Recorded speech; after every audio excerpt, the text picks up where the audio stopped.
Selamat pagi. Perkenalkan, kami dari kelompok 1.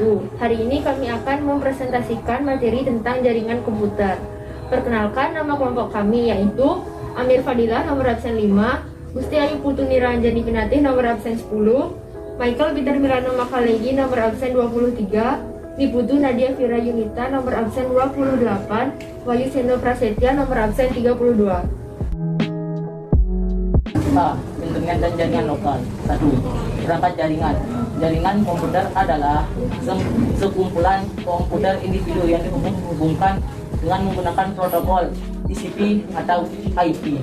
Tujuan dari membangun jaringan komputer adalah untuk membawa informasi secara tepat tanpa adanya kesalahan dari sisi transmitter menuju ke sisi receiver. Adapun beberapa manfaat dari jaringan komputer antara lain: A. Jaringan membantu mempertahankan informasi agar tetap andal dan update. B. Jaringan dapat membantu proses berbagi data. C. Jaringan dapat memudahkan suatu kelompok kerja dalam berkomunikasi dengan efisien dan memudahkan dalam melayani klien dengan lebih efektif. Jaringan komputer dibagi menjadi 4 kelompok, yaitu A. Jaringan komputer lokal atau Local Area Network atau LAN. LAN merupakan jaringan milik pribadi di dalam sebuah gedung yang berukuran lebih 10 km. LAN sering digunakan untuk menghubungkan komputer-komputer pribadi dan workstation dalam kantor, sekolah, atau pabrik untuk memakai resource secara bersama-sama. Keuntungan dari jaringan LAN yaitu: 1. Pertukaran file dapat dilakukan dengan mudah. 2. Pemakaian printer dapat dilakukan oleh semua klien. 3. Proses backup data menjadi lebih mudah dan cepat. B. Jaringan komputer metropolitan atau Metropolitan Area Network atau MAN. MAN merupakan jaringan dengan area lebih luas dari LAN. MAN hanya memiliki 1 atau 2 buah kabel dan tidak mempunyai elemen switching yang berfungsi untuk mengatur paket melalui beberapa output kabel. Keuntungan dari MAN yaitu: 1. Dapat berhubungan dengan jaringan televisi kabel. 2. Jangkauan lebih luas dari LAN. 3. Jaringan irit kabel karena tidak terlalu membutuhkan banyak kabel jaringan.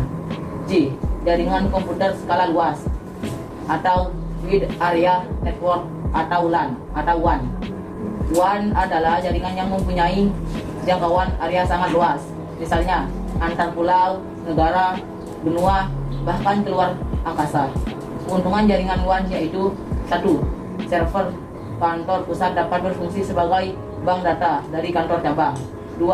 Komunikasi antar kantor dapat menggunakan email dan chat. 3. Polling dan updating data antar kantor dapat dilakukan setiap hari pada waktu yang ditentukan. 2. Perangkat keras jaringan berdasarkan jenis hubungannya. 1. Hubungan dial-up. Dial-up adalah jenis komunikasi antar komputer menggunakan saluran telepon yang lazim. Perangkat keras yang diperlukan untuk menghubungkan komputer dan internet dengan hubungan dial-up adalah A. Unit komputer. Unit komputer terdiri dari monitor, sistem unit CPU, perangkat tambahan seperti keyboard, mouse, dan webcam. B. Modem. Modulator, demodulator. Modem adalah sebuah perangkat yang berfungsi mengubah data analog menjadi data digital saat komputer mengambil atau mengirimkan data. Modem terdiri dari 2 jenis, yaitu modem eksternal dan modem internal. Modem eksternal adalah modem yang sudah terpasang di luar komputer, dan modem internal adalah modem yang terpasang di dalam komputer. C. Jaringan telepon. Jaringan telepon sering dikenal dengan nama PSTN atau Public Switch Telephone Network. Selain itu, diperlukan jasa perusahaan penyediaan jaringan ISP atau Internet Service Provider. 2. Hubungan leased line. Leased line adalah jalur telepon yang digantikan fungsinya menjadi jalur internet. 3. Hubungan wireless, nirkabel. Wireless menggunakan gelombang radio untuk mengirimkan data dan menerima data. Frekuensi gelombang yang digunakan di Indonesia berada pada rentang 2,4 GHz dan 5,6 GHz. Hubungan wireless ini rentan pada cuaca di sekitarnya, akan banyak berpengaruh terhadap lalu lintas data. 4. Hubungan VSAT. VSAT atau Very Small Apparatus Terminal. Yang pertama, hubungan station. Hubungan station dapat mengontrol seluruh operasi jaringan komunikasi. 2. Remote station. Remote station PSAT memiliki komponen-komponen antara lain: A. Outdoor unit. Outdoor unit terdiri dari antena dan RTV. B. Up-down converter. Perangkat ini dikemas dalam satu kemasan, tetapi memiliki dua fungsi yang berbeda, yaitu sebagai up converter dan sebagai down converter. C. Indoor unit. Indoor unit yang merupakan modem PSAT, yaitu perangkat yang berfungsi sebagai modulator dan demodulator. D. Satelit geostasioner. Satelit geostasioner merupakan segmen angkasa pendukung layanan PSAT. Fungsi utama satelit dikerjakan oleh transponder. Transponder memiliki fungsi-fungsi antara lain: yang pertama, menerima sinyal; yang kedua, translasi frekuensi; dan yang ketiga, penguatan. 3. Protokol jaringan. Protokol adalah sekumpulan perintah atau sistem yang mengatur proses komunikasi, transmisi, dan penerimaan informasi. A. Fungsi protokol jaringan. Fungsi protokol ada dua, yaitu menghubungkan pengirim dan penerima untuk menjalin komunikasi serta memberi kelancaran dalam bertukar informasi. 1. Enkapsulasi.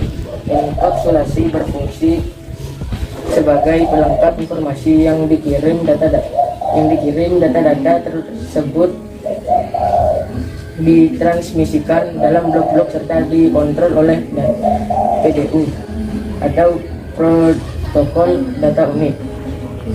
2. Connection control. Connection control berfungsi membangun komunikasi secara transmitter dan receiver, termasuk dalam pengiriman data serta mengakhiri hubungan. 3. Flow control.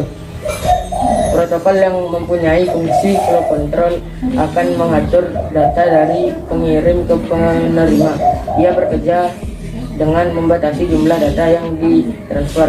4. Error control. Runut pendeteksian kekeliruan dan retransmission, yaitu A. Pengirim masuk kode error detecting ke dalam PDU. B. Penerima mengecek kode pada PDU yang datang. C. Apabila diketahui sedang terjadi kesalahan, paket akan langsung dibuang. 5. Fragmentasi dan reassembly. Fragmentasi merupakan pembagian informasi menjadi beberapa paket data, sementara reassembly ialah proses penggabungan paket-paket tersebut supaya utuh kembali di sisi penerima. 6. Transmission service. Fungsi protokol yang terakhir ialah memberi pelayanan komunikasi data yang berhubungan dengan prioritas serta keamanan. Konektivitas internet. 1. Jaringan kabel. Jaringan kabel adalah media yang digunakan dalam jaringan berupa komputer yang digunakan untuk menghubungkan satu komputer dengan komputer lainnya. 2. Jaringan nirkabel. Jaringan nirkabel adalah media komputer tanpa menggunakan kabel. Jaringan nirkabel biasanya menggunakan media transmisi tanpa kabel seperti Wi-Fi dan gelombang radio. A. Jenis-jenis koneksi nirkabel. 1. WPAN. WPAN atau Wireless Personal Area Network adalah jaringan nirkabel pribadi yang luas jangkauannya hanya beberapa puluh meter saja. Salah satu teknologi yang digunakan untuk WPAN adalah Bluetooth. 2. WLAN. WLAN atau Wireless Local Area Network adalah jaringan komputer yang menggunakan gelombang radio sebagai media transmisi data. Data yang ditransfer dari satu komputer ke komputer lain menggunakan media udara atau tanpa kabel. 3. WWAN. WWAN atau Wireless Wide Area Network adalah jaringan yang memiliki jarak yang sangat luas karena radiusnya mencakup sebuah negara dan benua, di mana sarana fasilitas transmisinya seperti telepon, kabel bawah laut, dan satelit. 4. WMAN. WMAN atau Wireless Metropolitan Area Network adalah jaringan wireless network yang menghubungkan beberapa jaringan WLAN, contohnya WiMAX. B. Kelebihan dan kekurangan koneksi nirkabel. 1. Kelebihan koneksi nirkabel. User atau pengguna mampu saling berbagi data tanpa harus mencabut port dari satu komputer ke komputer lain. B. Penggunaan dapat bergerak bebas karena jaringan nirkabel memiliki cakupan area yang luas dibandingkan dengan jaringan berkabel. C. Dapat menjangkau area yang mungkin tidak dapat dijangkau dengan kabel. 2. Kekurangan koneksi nirkabel. Kecepatan transfer data lebih lambat dibandingkan menggunakan kabel. Mudah terhalang oleh berbagai penghalang seperti pohon, dinding, dan lain-lain, dan rentan terhadap berbagai serangan seperti hack. C. Contoh perangkat jaringan nirkabel. 1. Access point. Access point adalah jaringan komputer yang dapat menciptakan jaringan lokal nirkabel. Access point berfungsi untuk mengizinkan atau menolak perangkat yang memiliki akses Wi-Fi, misalnya laptop, smartphone, PDA, untuk terhubung dengan jaringan lokal yang sama. 2. Wireless adapter atau wireless LAN. Wireless adapter adalah Wi-Fi client yang merupakan tempat untuk mengirim dan menerima data menggunakan jaringan wireless. 3. Antena eksternal. Antena adalah alat untuk mengirim dan menerima gelombang elektromagnetik bergantung pada pemakaian frekuensinya. 4. Bluetooth. Bluetooth adalah peralatan yang digunakan untuk menghubungkan satu perangkat dengan perangkat lainnya tanpa menggunakan kabel. 5. Infrared adalah radiasi elektromagnetik dari panjang gelombang lebih panjang daripada cahaya tampak, tetapi lebih pendek dari radiasi gelombang radio. Berikut beberapa cara menghubungkan komputer ke internet, yaitu melalui jaringan, melalui saluran telepon, dan menggunakan GPRS atau General Packet Radio Server. Enskripsi. Enskripsi adalah metode yang digunakan untuk mengodekan data sedemikian rupa sehingga keamanannya terjaga tanpa dideskripsi. Dahulu, encryption berasal dari bahasa Yunani yang berarti rahasia. Enskripsi dapat digunakan untuk keamanan, memastikan integritas dan autentikasi dari sebuah pesan. Contohnya message authentication, kode atau digital signature. 1. Jenis-jenis enskripsi. Public key, kunci asimetris. Kriptografi asimetris menggunakan dua kunci yang berbeda. Satu kunci publik dan satu kunci privat yang saling terkait secara matematis. Contoh, seseorang mengirimkan data yang telah dienkripsi kepada rekannya. Data tersebut dideskripsikan dengan public key yang dimilikinya dan hanya bisa dideskripsi oleh rekannya tersebut melalui private key. B. Private key kunci simetris. Kunci simetris menggunakan kunci yang sama untuk melakukan enskripsi dan deskripsi pada data. Pada saat melakukan deskripsi, pengirim harus membagikan private key-nya agar mampu dideskripsi oleh penerima. Contoh, seorang mengirimkan data yang dideskripsi kepada seorang rekannya. Jika rekannya ingin mendeskripsikan, maka ia harus mendapatkan kunci dari sang pengirim. 2. Kelebihan dan kekurangan enskripsi. Kelebihan enskripsi. 1. Kerahasiaan suatu informasi terjamin. 2. Menyediakan authentication dan perlindungan integritas pada algoritma checksum atau hash. 3. Menanggulangi penyadapan telepon dan email. 4. Untuk digital cache. B. Kekurangan enskripsi. 1. Penyediaan rencana teroris. 2. Penyembunyian rekod kriminal oleh seorang penjahat. 3. Pesan tidak bisa dibaca apabila penerima pesan lupa atau kehilangan kuncinya. 3. Aplikasi enskripsi.